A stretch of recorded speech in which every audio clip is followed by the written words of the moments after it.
Students, I welcome you for your today's session.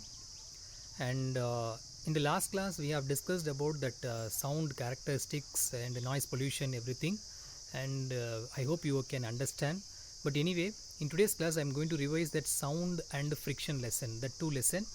Okay, so please take your note and just revise it. Okay, and note it that important points. Okay, students, today I'm going to revise the chapter sound. Okay, so please kindly revise your concept. Okay, which are the things so far I have discussed. So that one I'm going to revise. See, so please take your book and then please be revise it. Okay, so the first one I'll complete the lesson. The last topic is actually that noise pollution. Okay, so what is that noise pollution?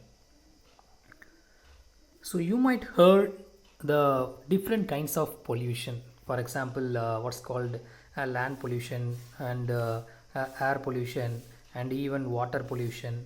So different kinds of pollution you might heard. But anyway, the noise pollution. So first one you have to know that what is mean by noise. Okay. So you have to know that what is mean by noise. See, one thing you have to know, noise means which is like a unpleasant sound. Okay, so when you are hearing that kind of sound, so just a minute.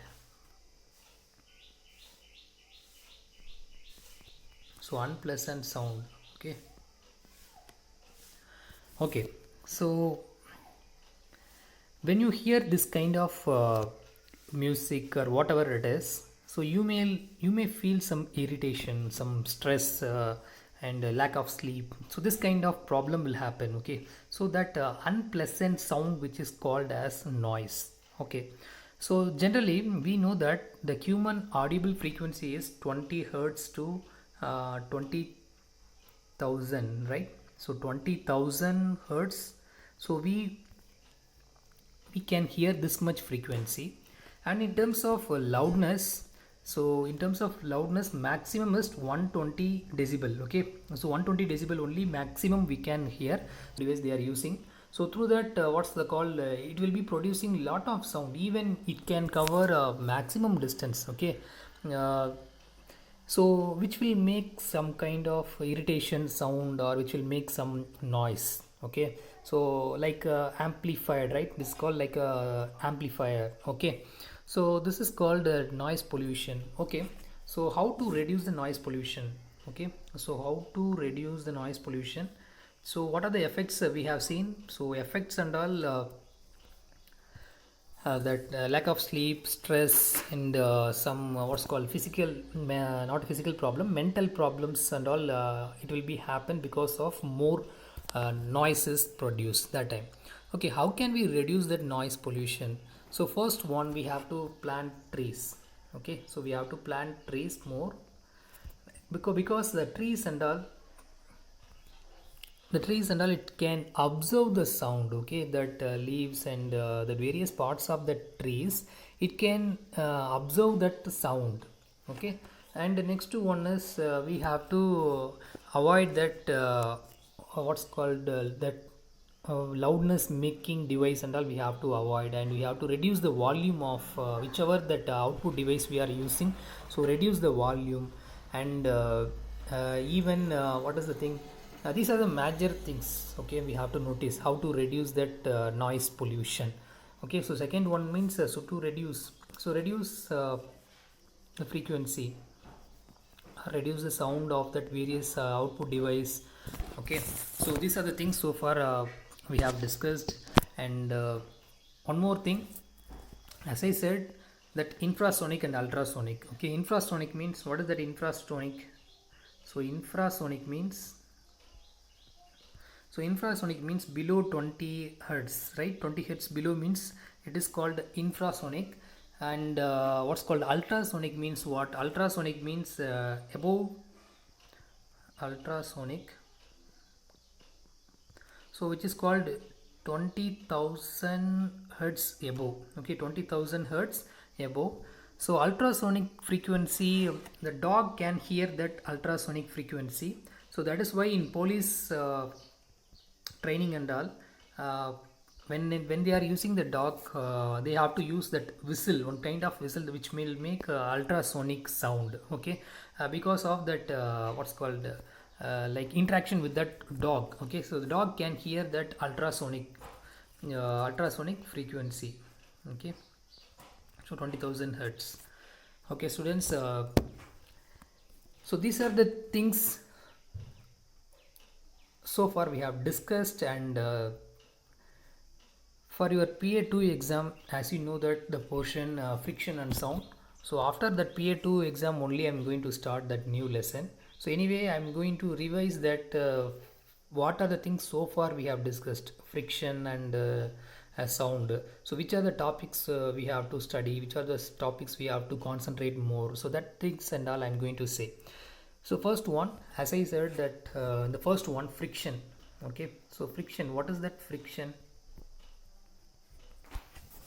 See, friction is it's a kind of a resisting force. Okay, so it's a kind of a resisting force,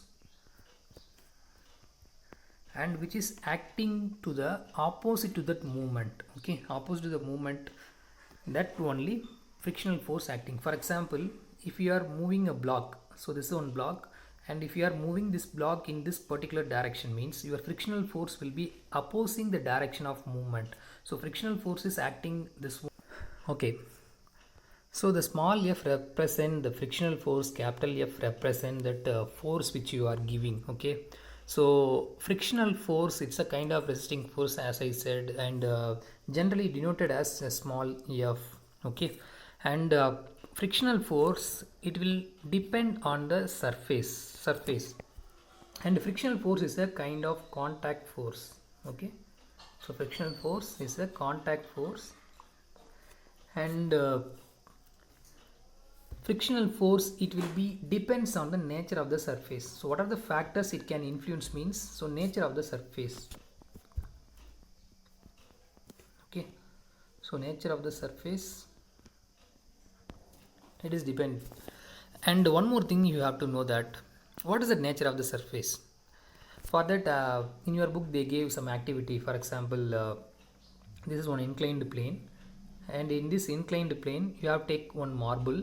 So if you drop the marble from the higher altitude, so here it is what's called it is one table. Here one table is there. Okay, so if you drop that marble here, means so it can cover some distance, right? It will go some distance and it will stop somewhere. Okay, and same way, if you take that marble, okay, just a minute, if you take that marble, now you have to cover some rough cloth. Okay, any cloth which will be at the rough surface. Okay, or maybe sand, it will be very useful. Okay, if you are having sand, means we can predict that activity. Okay, so if you are dropping that stone from that higher altitude, so it will cover only less distance. So previously, even if you are not covered with the sand, that time it may covered some more larger distance. But in the case of second one, even though if you have dropped from the same level of height, it can cover only that certain distance, small distance only. So from this, what we can conclude means the friction, it will depends on the nature of the surface. Okay, and one more thing, for example, here one block is there. Okay, so this is one block or a suitcase or whatever it is. Imagine one person is sitting here. Okay, one person is sitting here. Okay, now can you pull the box or suitcase easily? So you have to give some more extent force, right? So if there is no person, maybe a child or whatever it is, maybe a small boy, whatever it is, if there is no person is sitting on the block, so it will be very easy to move that object. But if any one of the person is sitting there, means the person's weight is acting downwards, and this also having weight. and both also combined that what is called the total weight should be increasing. That means your frictional force will be maximum. Okay, so this is called like a static friction. Okay, I will come to the point of static friction and dynamic whatever it is. Okay, so anyway, so when you press harder to any object, so the frictional force possessed by the object is will be very high when compared to that if there is no pressure. Okay, so friction depends on nature of the surface. Okay, nature of the surface and the pressure contact. Okay, pressure or force which is given on that. Okay, so this is the two major factors they give. Okay, and one more thing, what is the thing is how to reduce the friction, how to reduce the friction. Okay, okay, so how to reduce the friction. So before that I will say that types of friction. Okay, so anyway I will come to that how to reduce the friction. This concept is very important, and students please kindly please concentrate this topic. Okay, and for example, what is the friction types? Okay, so majorly I am saying friction. So here the static friction and sliding friction and rolling friction. Okay, see students, if you know that all the things means no problem, just listen once, you can get one better idea. Okay, so first one, that static friction. What is that static friction? See, you know one thing, all the objects when it is at rest, when it is at rest, that time the friction is possessed or given to that surface. Okay, so when it is contact on the surface, all the object must possess some kind of friction, so that friction is called static friction. So static friction means when the object is kept at rest, that time the friction is caused by that object to the surface, that is called static friction. Okay, and for example, this is one 10 kg stone. Okay, so initially I am giving some less force. If I am giving less force to the 10 kg 10 kilogram object, means I cannot move. So that time it will give some frictional force. No, it will oppose the movement. No, it will not like that movement. Okay, so that movement, that force is called frictional force. Okay, so if you are increasing the force, what will happen? The object get move. Okay, so that time you are giving a force which is more than your static friction. Okay, then only it can move. Okay students, so next one, that sliding friction. So what is that sliding friction? So sliding friction means when object, okay, for example here it is like what's called one plane which is kept at 45-degree angle. Okay, so 45-degree angle. If I take this plane and here if I drop any object, means even if you take a ball or any object, so when it is slides over another body, right? Am I right? When it is slides, when the object slides over another object, that time the friction will be produced by this object, that is called sliding friction. So that means when the object is slides over another body, the frictional developed by the body to the surface, so that is called your sliding friction. Okay students, okay, then the next one is rolling friction. So rolling friction means what? Imagine if any suitcase, the suitcase contains like a wheel, right? So like a wheel, if it is present, means easily you can drag it. Okay, so that means if you provide the wheel, so the friction will be very less. Okay, so when the body or when an object rolls over another object, that means over another surface, that is called a rolling friction. Okay, when it is rolled over another object means, so that time that object will produce the friction over that surface, that's called a rolling friction. Okay, so rolling friction generally it will be very less compared to the previous two.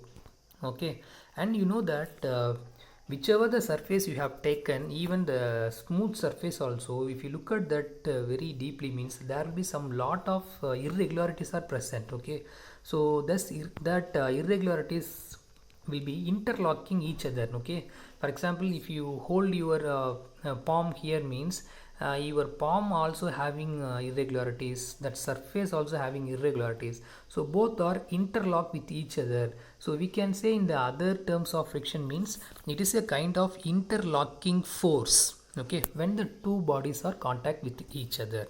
Okay students, okay, so this is the like a friction basic definition. Okay, so I explained the types of friction also.